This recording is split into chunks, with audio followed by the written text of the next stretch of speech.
What's going on, guys? Hope you're all having a good afternoon, good day, good evening, whatever it is you might be having right now.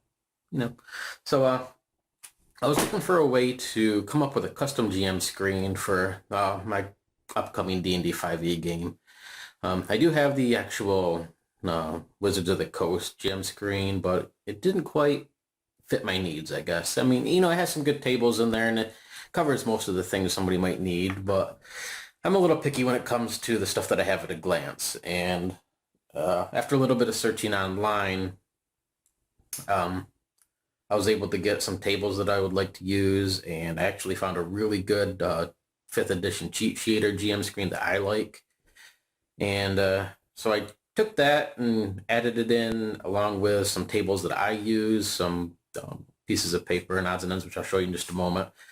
But, one of the big things is coming up with a screen that is both isn't too high. I'm not a very tall person, so when I sit down at the table and I have a GM screen that's up this high, it kind of defeats the purpose. I want to be above the table so the players can see me, can hear me, and, we're able to relate and have a good time.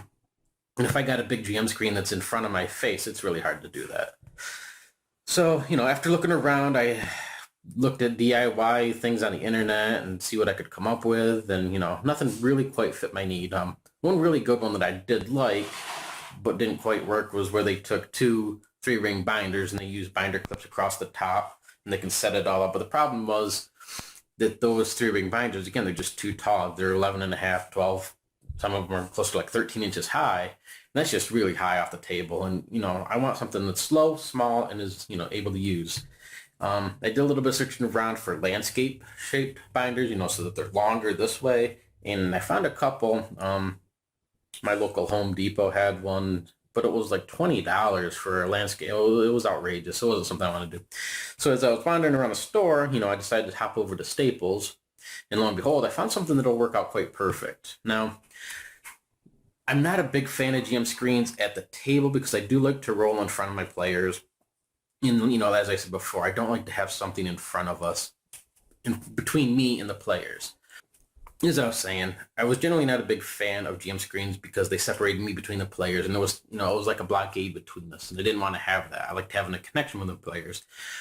But at the same time, I started to find that I would often have to stop and look up a rule or, click around on, I usually have my computer with me, my laptop, and I have to click around through pages or internet on that, or, something that just, little stalls in the game. So I tried to find an even medium, which is to have a quick sheet for me to look at, a custom GM screen that has what I need at my fingertips while not being too high and too bulky to be stuck between me and the players. So I think I found a good medium. So I'm going to show you what I got here. Now, as I said, this is for somebody who'd be interested in making a custom GM screen. You're going to have to print out your own tables and just set it up how you want. I will have a link down in the description below to the GM screen that I use. I did tweak a little bit for my uses, but it's pretty, it's a good little GM screen for 5th edition. So this is what I ended up coming up with. Nice little binder, see? Clip, I can put clip down there, but that's not the thing. I do have a clipboard beside me, and that's where I always held all of my cheat sheets and my GM screen information to begin with.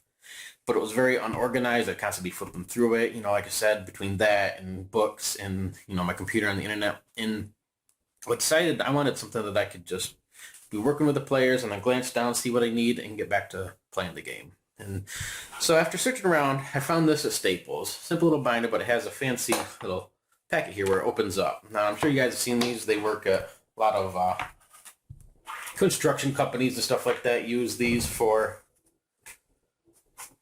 setting up and doing job sites and stuff like that. They had these in the bargain bin for $5. There was this and then like a periwinkle purple colored one, so I decided to go with the green. They had this version, which has just a single side, or 2 sides here, and then I had a third version, or a second version with 3 sections. Let me open it up here and see what you got. So this is the basic, how I set it up. You can see, opens up into 2 sections. As I said, they had a third one, which had another thing here that opened up into a third, so you could have 3 whole screens, but that one was closer to like $16 or something like that. And it's still probably worth it, but I didn't really need it, and I didn't warrant paying that much for it at the time. So So those $5 for this, and then I bought these little, what are they called? Command strips. My wife's a big fan of these things where we have them all over the house. But they had these, they're $4, and there was 6 in a package, so I got 3 on this side, 3 on this side. I laid them out in the standard 3-hole punch designation so that whenever I hole punch a sheet, it'll slip right over on top of these. So as you can see here, I can flip through depending on what screen I need. I can put it right in the front. Now this GM screen, unfortunately I don't remember the guy who designed it. Ozark or something like that, I believe it's called. But I'll put a link down in the description once I load this video up and you can check it out. It's a great little GM screen. Now I did change it around a little bit to fit what I needed. And the sheet that's in the front is the one that has pretty much all the things that I would need at a quick glance as a GM. Like the resting rules for short rests and long rests. We have damage and dying rules, conditions and states. We have exhaustion, cover, traveling. These are the things that I would use the most when I run a game. So I put them right in the front.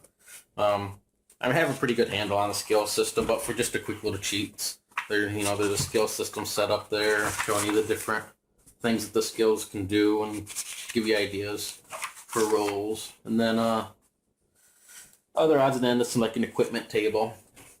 And then over here, I have a couple different things. This main sheet is a random name sheet. I am horrible at coming up with a random name on the fly. Names are something that I'll spend hours trying to figure out. If I have a player character, I'll spend an entire day just trying to think of a good name for the person.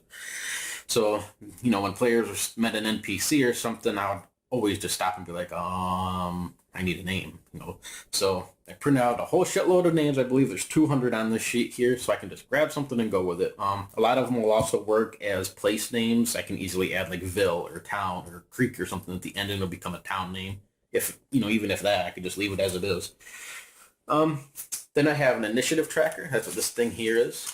So every time I start a combat, I can take one off, put down, and start writing on who has the initiative on the number. It goes from, can't really see it, but it goes from 25 all the way down to -5. So it should cover pretty much all the range of initiative. If not, I'll just cross something out and write it in place.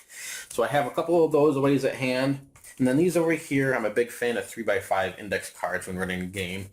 And none of these are actually filled out, but they're just little templates I use for things like sites, quests and paths for the players, encounter ideas, item ideas, and NPCs.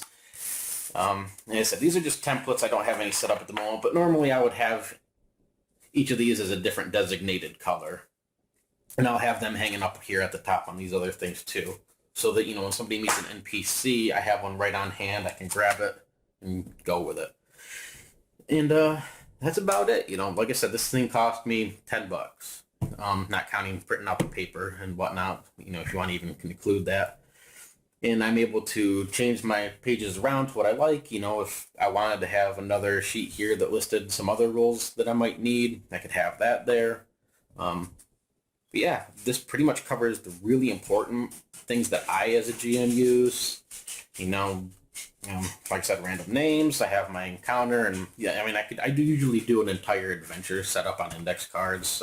Someday I'll do set up a video for that. But Matt Click has a really good video on how he uses index cards, and somebody else had a really good one about index cards and how they use them. Sly Floor, she uses index cards, I believe. But check their sites out and see how they use index cards. I pretty much do it the exact same way that they do it. So yeah. For $10, I got a GM screen. I can set it up, do it as I needed. Now, I'm going to have to come up with something on the back side here because it's really not the prettiest. But I'll paint a picture or do something, draw something fancy on there with some markers for the players. Maybe laminate something on there, I don't know. But once I'm all done with the game, it all closes up and I'm ready to go. I can save it for next time. Now my basic table will be set up with this, in front of me here and coming across this way in front of me to roll dice and have my GM screen and whatnot. On my other side, I always have my small little HP Stream computer set up beside me so I can check things on the internet, or I use a program called ZimWiki for it to keep track of notes and stuff like that. So that would be in there, and that's usually set up on this side of me.